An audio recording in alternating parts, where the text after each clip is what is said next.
right? And I think that certainly the top issue is pay inequality. So we'd have to take a look at, for example, how an organization or how a CEO can make millions per couple hours is paying his employee $25,000, $30,000 a year. Again, these are things that are hard to digest.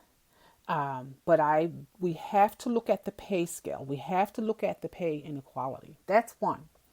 But then the other piece of that is that if your organization is prosperous and you are able to take on an initiative like the one that Queen Latifah has invested in, or come alongside someone like Queen Latifah to further build on this. And then the other thing is, how about all of these empty buildings now that we have as post-COVID?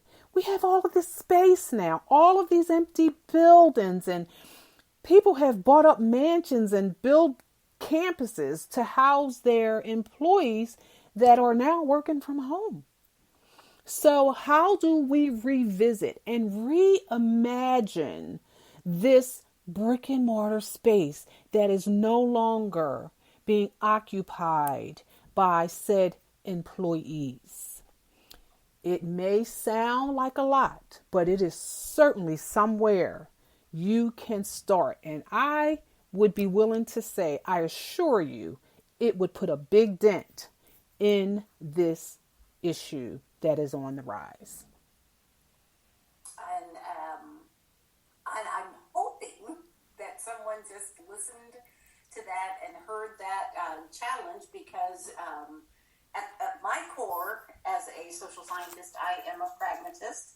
And so, yes, seeing the empty buildings and hearing the numbers that, many corporations are looking at keeping 65% of their workforce remote, even after all the dust settles, then what are we going to do with those buildings, right? What opportunities are there? How could those buildings play a part in some kind of solution for affordable housing for this demographic, which we're talking about, which is professional Right. women who are of a certain age, who are either, even before COVID, right, unemployed or underemployed. Right. It sounds like at the end of the day, another one of these, we're all in this together. Right. That for an issue this size, individuals and larger, whether they're for-profit companies or non-profit companies, coming together and becoming aware that we've got a growing demographic of either presently homeless or very near borderline homeless, experiencing homelessness, that we have an opportunity. The more you know, the more you can do something proactive. That's right.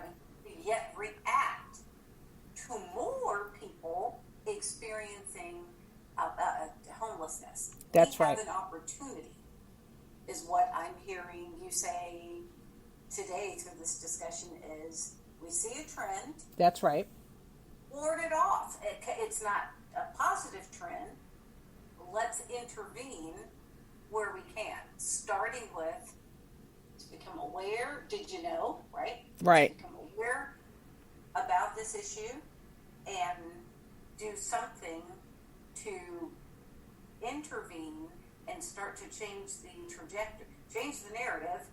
Change the narrative. Who's homeless in the first place, right? And what homelessness looks like. I want to live in a world where the myths around homelessness experience. It's something far more than a look, right? That's right. Carry a latte too.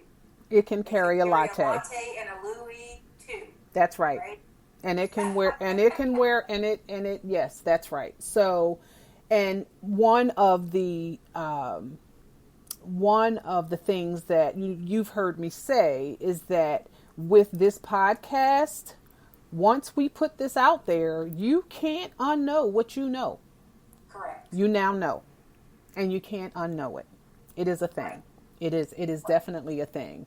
And I know that, just based on some of my research, I came upon shelovesLifeOver50.com, which is a really good resource. It's a really good website for those who just want to know more.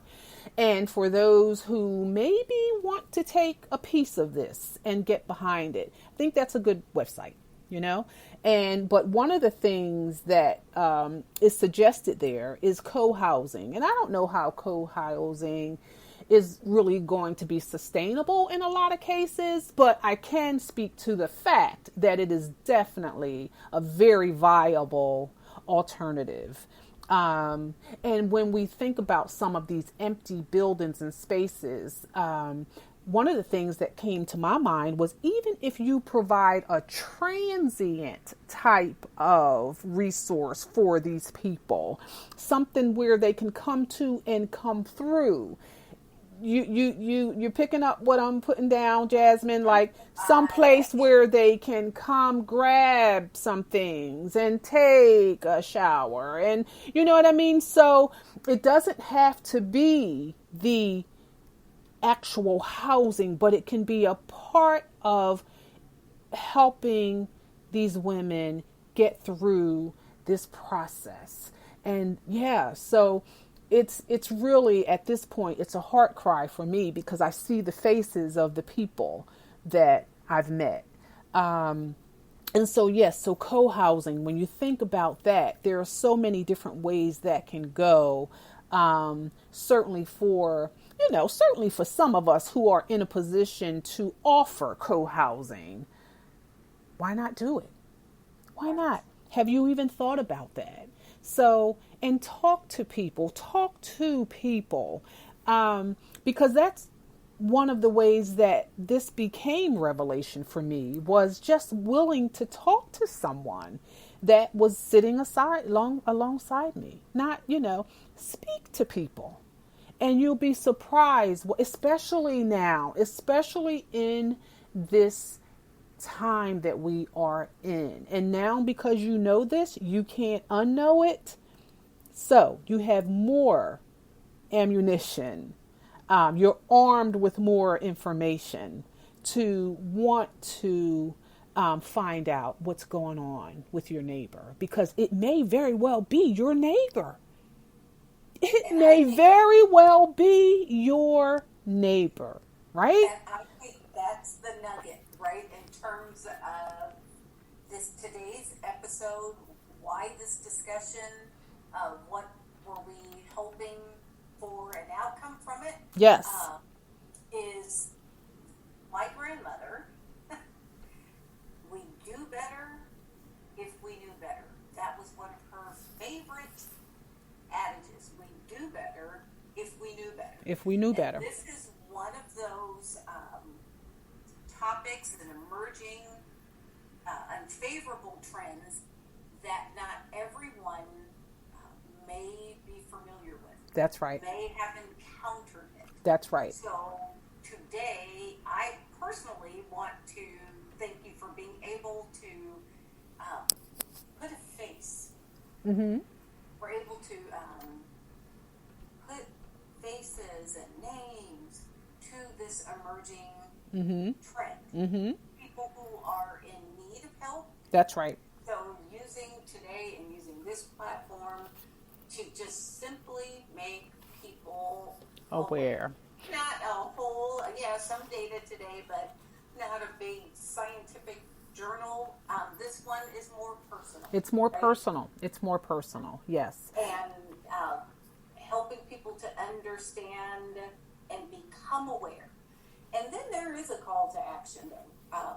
Now that you're aware, you can't unhear what you heard. That's right. That there is an emerging trend, and yes, it is one of those big, audacious kinds of issues that can scare you off. Mm-hmm. But if you break it down to something smaller, what can I do? Mm-hmm. Not I can't do anything about it. What can I do? And one thing that I did hear you say, just as a summary and a wrap up, is this could be your neighbor. That's right. Listen to people. Understand what people are going through, because this could be your neighbor, and quite frankly, in this post-COVID environment, it could be many of us. Mm-hmm. Many businesses are impacted, and so, some are at that place waiting for the other shoe to drop. The empathy around this, I think, now that you're aware, Mm-hmm. and the ability to say, wow, this could happen to anyone. What can I do? What small baby step can I take? Whether it's reading a book, I love this, 55, unemployed, and faking normal. Yes. Elizabeth White, to me, that seems like that is an eye-opener. I'm hearing that there are already corporations, nonprofits, and probably even some profits who are working in the affordable housing space. Do a little research. See if there's somebody local that you can get yourself plugged into. The bottom line is doing nothing really isn't an option. It's not an Because option. from a societal perspective, if we do nothing, then, yes, we're just simply going to add to the number of the unhoused, the homeless, those who are lacking tenured housing. We're just going to keep adding to it. So that's not an option. So hopefully out of today's discussion that there was, I hope that something was said, passed along, that makes you go, wow, and how do I get involved? How do I learn more? Because, Christy, I think you're bringing up something very important, and as a social scientist, Yes.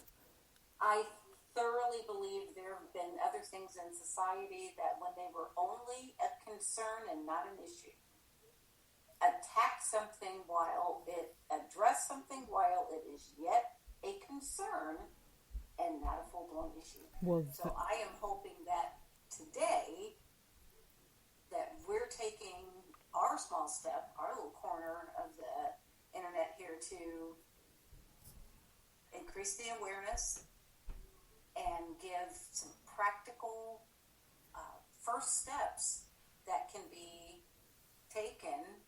And I'll go further to say, and even kind of thrown out the challenge to corporations, whether profit or nonprofit, who have the means and the resources. Or connections. Or the connections to actually join us on the journey. That's right. So, it's a very important topic, and probably some things said that could even use some unpacking, Right. To just kind of dig even deeper. But just huge thank you for giving this a voice, and disallowing it to be hidden any longer. That's right. Right? That's right. Yeah. And so I appreciate that. I appreciate the fact that when we shared offline that you actually heard something that you felt warranted that we come back, certainly with this. And, to make it not as heavy, I wanted to suggest, and this is just for those of us that need maybe a lighthearted approach to this, right?